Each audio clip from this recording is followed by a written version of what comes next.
રાજકોટ મહાનગરપાલિકાની સ્ટેન્ડિંગ કમિટીની બેઠક હવે દર અઠવાડિયે યોજાવાનો મહત્વનો નિર્ણય લેવામાં આવ્યો છે। શહેર વિકાસના કામોને વધુ ઝડપથી મંજૂરી મળી શકે અને કામગીરી ગતિમાં વધારો આવે તે હેતુથી આ નિર્ણય લેવા હોવાનું જાણવા મળ્યું છે।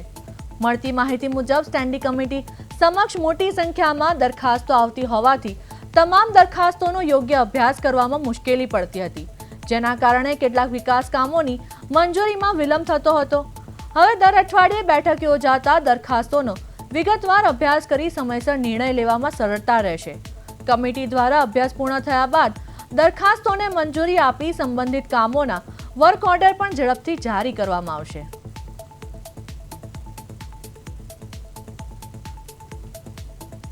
બિલકુલ દર અઠવાડિયે સ્ટેન્ડિંગ બોલાવવાનું એક જ કારણ છે કે દરખાસ્તો ઝડપથી અમારી પાસે આવે, એજન્ડાઓ બહાર પડી જાય તો એમનો વ્યવસ્થિત અભ્યાસ થાય અને જે ભૂતકાળમાં ક્યારેક 75-100 દરખાસ્તો હતી એના બદલે ઓછી દરખાસ્તો હોય તો એમનો સંપૂર્ણપણે આરામથી અભ્યાસ કરી શકીએ અને વિકાસ કામો જે રાજકોટને લગતા હોય તે ઝડપથી